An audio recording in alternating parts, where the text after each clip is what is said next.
ଆଉ କ'ଣ ମ ସବୁବେଳେ ଖାଲି ପୁରୁଣା ଟାଙ୍କି ଦେଇକି ଆମକୁ ଠକି ଦେଉଛନ୍ତି। ହ୍ୟାଲୋ ନମସ୍କାର, ଜୟ ଜଗନ୍ନାଥ। ମୁଁ ୱେଲକମ୍ କରୁଛି ମୋର ଆଉ ଗୋଟିଏ ନ୍ୟୁ ମିନି ବ୍ଲଗ୍କୁ। ସକାଳୁ ଉଠି ମୁଁ ମୋର କ୍ଲାସ୍କୁ ପଳାଇଥିଲି। ଦେଖ ମୋ ଗୁଡ଼ୁନୁ ଏଠି ଶୋଇଛନ୍ତି, ତାଙ୍କୁ କହିଦେଇକି ମୁଁ କ୍ଲାସ୍ ବାହାରିକି ପଳାଇଲି।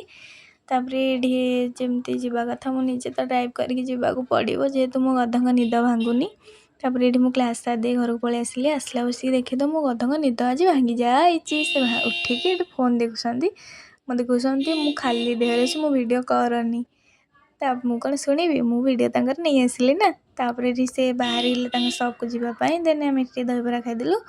କହୁଛନ୍ତି ଦହିବରାଟା ଆଜି ଭଲ ଲାଗୁନି। ତାପରେ ଆମ ଘରକୁ ଆମର ଗ୍ୟାସ୍ ସରିଯାଇଥିଲା, ଯେହେତୁ ଗୁଡ଼ୁନୁ ବୁକ୍ କରିଦେଇଥିଲେ, ସେ ଆଣିକି ଆସିଥିଲେ ଦେବା ପାଇଁ। ସବୁବେଳେ ଖାଲି ସବୁଥରକ ଆମକୁ ପୁରୁଣା ଟାଙ୍କି ଦେଉଛନ୍ତି।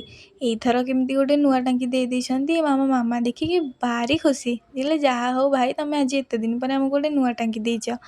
ସେ ମଉସା ଜଣକ ମୋତେ ସକାଳେ ସେ ଗାଡ଼ି ଯେଉଁଠି ହାୱା ଦେଉଥିଲେ, ସେଇଠି ମୁଁ ବି ମୋ ଗାଡ଼ିରେ ହାୱା ଦେଉଥିଲି। ସେ ମୋତେ କହୁଛନ୍ତି ତୁମେ ସିଏ ନା ଯିଏ ସେଇଠି ହାୱା ଦେଉଥିଲେ? ମୁଁ କହିଲି ହଁ। ତାପରେ ମୁଁ ଗୋଟେ ବାହାରିକି ପଳାଇଥିଲି ତାଙ୍କ ସପ୍କୁ। ମୁଁ କହିଥିଲି ମୁଁ ଗୋଟେ ଛେନାପୋଡ଼ ଆଣିବାକୁ, ଆଣିଥିଲି, ମୁଁ ଖାଇ ଦେଇଥିଲି। ତାପରେ ବାବୁ ମୋର ସନ୍ଧ୍ୟାରେ ଘରକୁ ଆସିଥିଲେ ଭାରି ସପ୍ରୁ, ଆସିକି ଏଠି ଫ୍ରି ଫାୟାର ଖେଳ ଚାଲିଛି। ଦେନ୍ ଆମେ ଖାଇ ଦେଇଥିଲୁ। ରହୁଛି ନମସ୍କାର, ଜୟ ଜଗନ୍ନାଥ। ଭିଡ଼ିଓଟି ଭଲ ଲାଗିଥିଲେ ଲାଇକ୍, ସେୟାର, ସବସ୍କ୍ରାଇବ୍ କରିବେ।